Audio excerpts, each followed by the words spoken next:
सल्तनत कालीन प्रशासन केंद्रीय प्रशासन सुल्तान सैनिक प्रशासनिक न्यायिक तथा धार्मिक क्षेत्र का सर्वोच्च अधिकारी सुल्तान था। उसकी शक्तियाँ असीमित तथा अमारी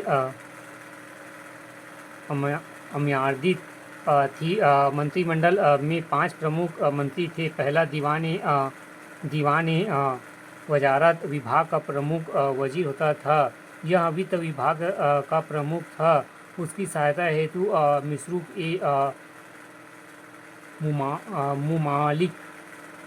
मुमालिक एवं महालेखाकार एक मुस्तैद मुमालिक महालेखा परीक्षा जैसे अधिकारी होते थे। दीवान तर्ज सैन्य विभाग का एक प्रमुख आरिज मुमालिक होता था। इसकी स्थापना बलवान ने की थी। दीवान इंसा पत्र व्यवहार विभाग इसका प्रमुख दबीर खास दीवान रियासत विदेश विभाग एवं सदर उस सुदूर धर्म विभाग एवं अन्य न्याय का प्रमुख दीवान कब्जा। इसके अतिरिक्त अन्य प्रमुख अधिकारी निम्न थे।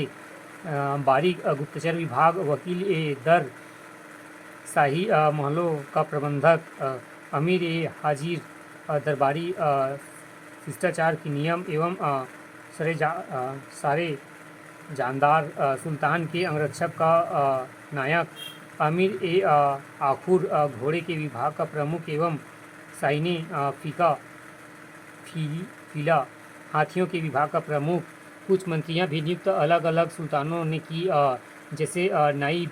यह पद वजीर से ऊपर होता था एवं बलबन सुल्तान बनने के पूर्व इस पद पर था। इसके बाद यह पद समाप्त हो गया। दीवान मुस्तक राज कर वसूली व भ्रष्टाचार को रोकने हेतु इसकी स्थापना अलाउद्दीन खिलजी ने की थी। दीवान अमीर को ही कृषि विभाग की स्थापना मोहम्मद बिन तुगलक ने की थी। दीवान खैरात दान विभाग व दीवान बनगन दास विभाग की स्थापना फिरोज तुगलक ने की थी। प्रमुख कर फिरोज ने सरा में वर्णित मुख्य 5 कर लगाए। पहला, दूसरा, मुसलमानों से लिया जाने वाला भूमि कर एवं सिंचित भूमि पर 10% की दर से लिया जाता था। दूसरा,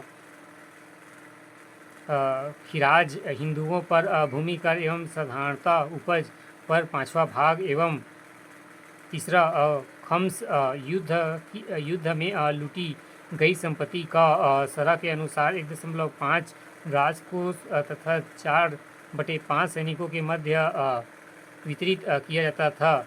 चौथा, जाताक मुस्लिमों से लिया जाता था। धार्मिक कार्यों में व्यय हेतु उपयोग।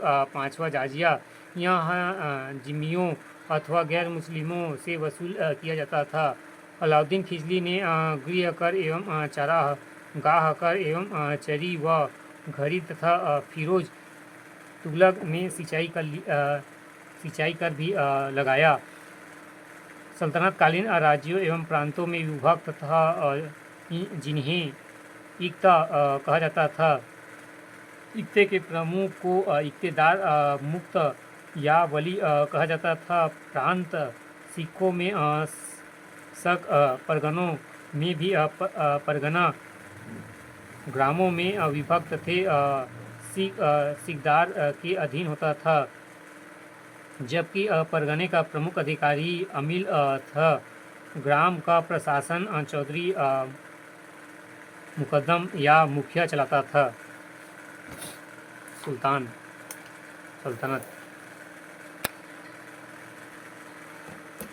सल्तनत काल में संस्कृति का विकास स्थापत्य कुतुबुद्दीन ऐबक ने दिल्ली के कुतुबुल इस्लाम मस्जिद तथा अजमेर में 2.5 दिन का झोपड़ा नामक इमारतें बनाई। ऐबक ने कुतुब मीनार का निर्माण आरंभ करवाया। कुतुब मीनार का निर्माण सूफी संत कुतुबुद्दीन बख्तियार काफी की स्मृति में करवाया गया। दूसरा, इल्तुतमिश ने ऐबक द्वारा आरंभ कुतुब मीनार को पूर्ण कराया एवं इल्तुतमिश ने अपने पुत्र की स्मृति में सुल्तान गढ़ी का मकबरा बनवाया। मुसलमानों द्वारा भारत में बनवाए गए मकबरों में यह सर्वप्रथम था। वल वलतुल वतुल इस्लाम मस्जिद पूर्व में ही विष्णु मंदिर था, जबकि 2.5 दिन का झोपड़ा पहले बौद्ध विहार था। अलाउद्दीन खिलजी ने अलवाई दरवाज़ा एवं जमात खाना मस्जिद एवं सीरी दिल्ली के निकट नई राजधानी तथा 1000 सुतून महल का निर्माण करवाया। गयासुद्दीन तुगलक ने तुगलकाबाद नगर का निर्माण करवाया एवं स्वयं की मस्जिद बनवाई। पांचवा फिरोज तुगलक का नए नगर बसाने का शौक था। उसने फिरोजाबाद, जौनपुर, फिरोजापुर, फतेहाबाद नगरों को बसाया। जौनपुर का निर्माण उसने मोहम्मद बिन तुगलक की स्मृति में करवाया था। फिरोज ने भी दिल्ली में हौज खास का निर्माण कराया। फिरोज अशोक का स्तंभ मेरठ में उठकर दिल्ली ले गया। लोधी काल के स्थापत्य का सर्वोत्कृष्ट उदाहरण मेरठ की मस्जिद है।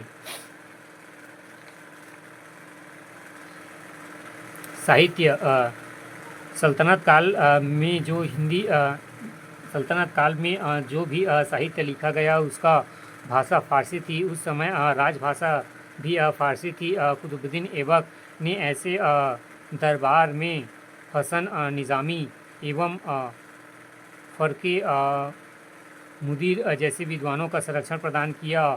हसन निज़ामी ने ताज उल मासीर नामक ग्रंथ की रचना की, जिसमें 1198 से 1228 ई तक की घटनाओं का वर्णन है।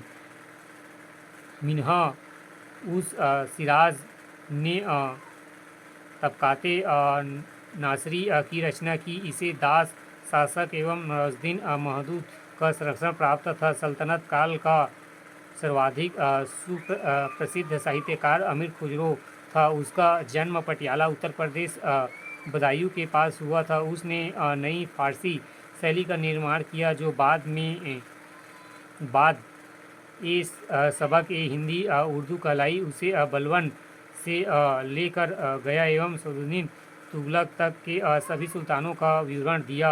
अलाउद्दीन खिलजी का उसे संरक्षण प्राप्त था। वह निज़ामुद्दीन औलिया का शिष्य था और कहा जाता है कि औलिया की मृत्यु के तुरंत बाद अमीर खुसरो की भी मृत्यु हो गई। अमीर खुसरो ने अपनी कुछ रचनाएं हिंदी में लिखकर उसकी प्रमुख रचनाएं इस प्रकार की है। तुगलक नामा, नुहे सिपहर, देवरानी खरीज खा, खजाइन उल्फ, फुतूह एवं आईने सिकंदरा, हस्ती बहिस्त।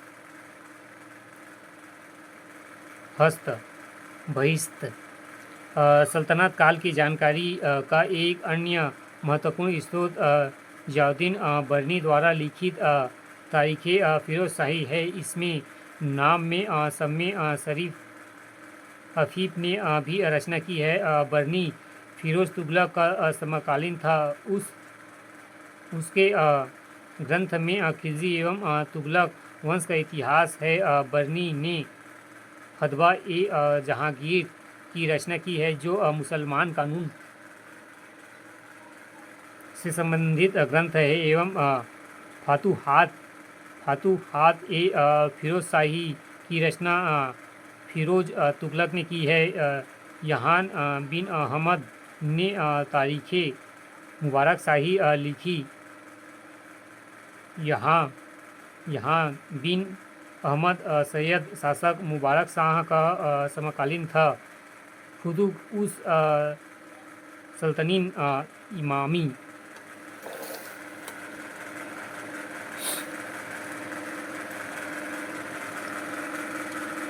रेला, इब्न बतूता, जिया बख्शी मोहम्मद तुगलक के समय ने तुतीनामा की रचना की।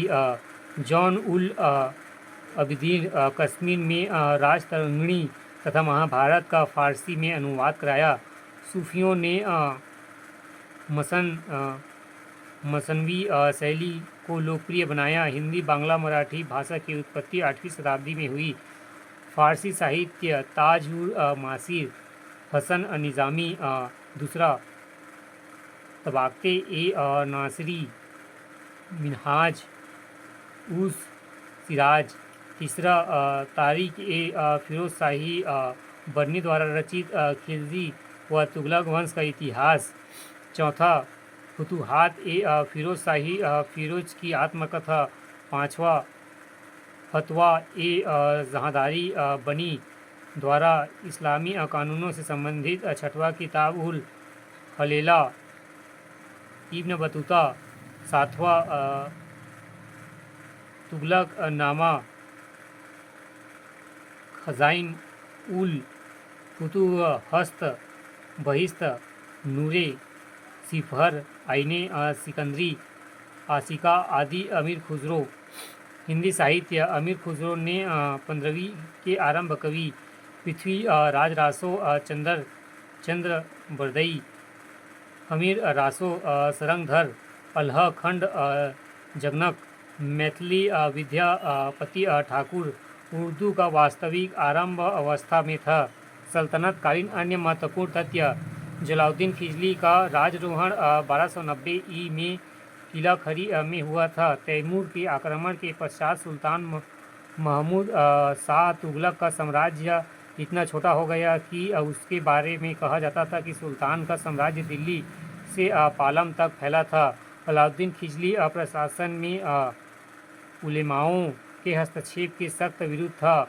वह कहता था, उचित अनुचित क्या है मैं नहीं जानता, वह राज्य के हित में सो सही वही करता हूँ।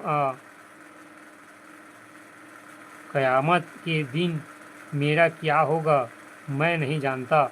मोहम्मद तुगलक व वज़ीर ख्वाजा जहाँ दूर दूर तक प्रसिद्ध था, जबकि फ़िरोज़ तुगलक का वज़ीर खाने जहाँ पूर्व में तेलंग एवं ब्राह्मण था, वह 18 वर्षों तक वज़ीर रहा। अमीर खुसरो के बारे में यह कहा जाता है कि उसने संगीत के नए रागों का आविष्कार किया। कुछ विद्वान यह मानते हैं कि तबले और सितार का आविष्कार अमीर खुसरो ने किया। कहा जाता है कि गयासुद्दीन एवं तुगलक बंगाल अभियान के दौरान लौटकर निज़ामुद्दीन औलिया को प्रताड़ित करने की मंशा रखता था। तब निज़ामुद्दीन औलिया ने कहा कि हमें दिल्ली दूरस्थ अर्थात दिल्ली अभी दूर है और सुल्तान के दिल्ली पहुंचने के पूर्व ही दुर्घटना में मृत्यु हो गई। ममलूक अरबी शब्द है स्वामित्व। यह तुर्की सैन्य गुलामों के लिए प्रयुक्त हुआ।